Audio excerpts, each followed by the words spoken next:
Good evening दोस्त। तो आज से आपकी क्लास रहेगी HTML की। HTML क्या होती है, HTML में कितने प्रकार की टैग होती हैं, HTML का फादर कौन है, ये सारी चीज़ें आज कवर करेंगे। और आज की क्लास में ये सारी चीज़ें को मैं कवर करके फिर आगे चलेंगे, ठीक है। तो देखिए, HTML का फुल नेम होता है हाइपर टेक्स्ट मार्कअप लैंग्वेज। अब देखिए, एक एक में वर्ड को अलग करते गया। एच का मतलब होता है हाइपर, टेस्ट का मतलब होता, टी का मतलब होता है टेस्ट, यम का मतलब होता है मार्कअप और एल का मतलब होता है लैंग्वेज। तो HTML stand for hyper text markup language. It is use to static web page. अब समझिए कि HTML का यूज हम स्टैटिक वेब पेज बनाने के लिए किया जाता है, या हम किसी भी वेबसाइट का स्ट्रक्चर बनाने के लिए की जाती है, ठीक है। स्टैटिक वेबसाइट क्या होती है? स्टैटिक वेबसाइट में हमारी कोई डेटाबेस का यूज नहीं की जाती है। देखिए, हमारी वेबसाइट दो प्रकार से बनती है, एक स्टैटिक वेब पेज और एक डायनेमिक वेब पेज। तो कोई आपसे पूछे कि स्टैटिक वेब पेज क्या होती है, तो स्टैटिक वेब पेज आपका, इसमें डेटाबेस का कनेक्शन नहीं होता है। और डायनेमिक वेब पेज का मतलब होता है कि उसमें डेटाबेस का कनेक्शन होता है, उसमें डेटा को चेंज कर सकते हो। उसे हम क्या बोलते हैं? डायनेमिक डेटाबेस बोलते हैं, डायनेमिक वेब पेज बोलते हैं, ठीक है। अब इसके जो फाउंडर हैं, टिम बर्नली थे, जो डेवलप किए थे 1990 में। आया समझ में? HTML के जो फादर हैं, टिम बर्नली। टिम अब आता है कि HTML कोई प्रोग्रामिंग लैंग्वेज नहीं है। देखिए, HTML is not a programming language. अब आती है हाइपर टेक्स्ट का मतलब होता है, और हाइपर टेक्स्ट मार्कअप का मतलब है कि जैसे आप कोई वेबसाइट ओपन करते हो, तो ओपन करते टाइम अपने होम, अबाउट, गैलरी, तो जो आप देखते हैं नेविगेशन में, तो उसमें कहीं ना कहीं अबाउट पे क्लिक किए या गैलरी पे क्लिक किए या कॉन्टेक्ट अस पे क्लिक किए, तो हम दूसरे पेज पे जाते हैं। तो ये किसके माध्यम से जाते हैं? तो उस टेक्स्ट पे क्या लगा होता है?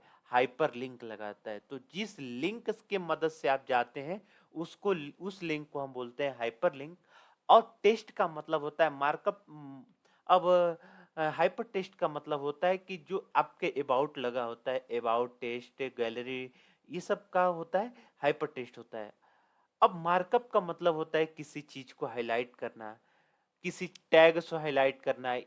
जैसे आप H1 टैग से हाईलाइट कर रहे हो, इमेज टैग से हाईलाइट कर रहे हो, वीडियो टैग से हाईलाइट कर रहे हो, तो ये होती है मार्कअप, ठीक है। आइए चलिए हम थोड़ा सा कुछ एक प्रोग्राम से बनाते हैं कि कैसे हमारा पहला प्रोग्राम HTML में कैसे पहला टैग ओपन करते हैं, ठीक है। सबसे पहले बेसिक सिंटैक्स देखेंगे। HTML का बेसिक सिंटैक्स क्या होता है, ध्यान से समझिए और ध्यान से करने की बात है आपको। पहला हम ले लिए फर्स्ट फर्स्ट डॉट HTML, एक फोल्डर बना लीजिए। फोल्डर बनाने के बाद सबसे पहले देखेंगे कि HTML का सिंटैक्स क्या होता है। HTML का ओपनिंग, HTML का ओपनिंग और क्लोजिंग हो गया, ठीक है। फिर हेड का ओपनिंग, हेड का क्लोजिंग हो गया। फिर उसके बाहर आएंगे, हेड के बाहर, और बॉडी का ओपनिंग और बॉडी का क्लोजिंग, बॉडी का ओपनिंग, बॉडी का क्लोजिंग, ठीक है। इतना होने के बाद अब आपको क्या करना है? अब यहाँ इतना होने के बाद आपको क्या करना है? हमें एक एक बात समझने की बात है कि आपके पास ये चीज देखिए कि टैग कितने प्रकार की होती हैं। टैग दो प्रकार की होती हैं। पहला होता है कंटेनर टैग, दूसरा होता है स्टैंड एलोन टैग। अब कंटेनर टैग का मतलब होता है कि जिसका ओपनिंग और क्लोजिंग हो, उस टैग को हम बोलते हैं कंटेनर टैग या पेयर टैग।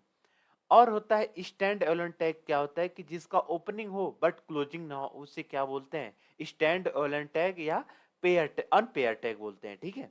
अब आती है कि टेस्ट फॉर्मेटिंग वाली कौन कौन सी टैग होती हैं। टेस्ट फॉर्मेटिंग वाली टैग देखिए, सबसे पहले H1 टैग को क्या करना है? ओपन करना है और इसमें लिखना है हेलो वर्ड। देखिए, हेलो वर्ड। अब देखिए, इसको हम क्या करेंगे? रन कराना है। तो राइट साइड अपने एडिटर पे क्लिक करिए और ओपन विथ लाइव सर्वर पे क्लिक करेंगे। तो यहाँ पे देखिए, H1 में जो लिखा हूँ वह H1 में क्या करेगा? टेस्ट को मार्कअप कर देगा। अब आइए H2। अब H2 में आ जाइए। हेलो, हेलो वर्ड लिख दिए H2 में। अब देखिए H2 में हेलो वर्ड लिख दिए। फिर H3 में लिख दिया हेलो वर्ड, ठीक है। ठीक है, हेलो वर्ड। अब देखिए चौथा में लिख दिया H4 में लिख दिया हेलो वर्ड, हेलो वर्ड देखिए। पांचवा में लिख दिया H5 में लिख दिया हेलो वर्ड। अब देखिए इन सारे टेस्ट का मतलब होता है कि H1 टैग से क्या होता है, H2 टैग से क्या होता है, H3 टैग से क्या होता है, H4 टैग से क्या होता है और H5 और H6 से क्या होता है। सबका अलग अलग टैग का वर्क होता है। जैसे H1 टैग्स में जो भी टेस्ट लिखेंगे वो थोड़ा बड़ा होगा, H2 में थोड़ा सा छोटा होगा, H3 में उससे छोटा होगा, H4 में उससे छोटा होगा, H5 में उससे छोटा होगा और H6 में सबसे ज्यादा छोटा हो जाएगा। अब देखिए सारे को आउटपुट देख रहे हैं, सबसे H1 में सबसे बड़ा हो गया, H2 में सबसे बड़ा हो गया, H3 में छोटा हो गया, फिर H4 में छोटा हुआ, फिर H5 में छोटा और H6 में एकदम छोटा हो गया। तो ये होती है H1 टैग का कमाल। तो ये टेस्ट फॉर्मेटिंग का टैग है। मल्टीपल होते हैं टेस्ट फॉर्मेटिंग का टैग।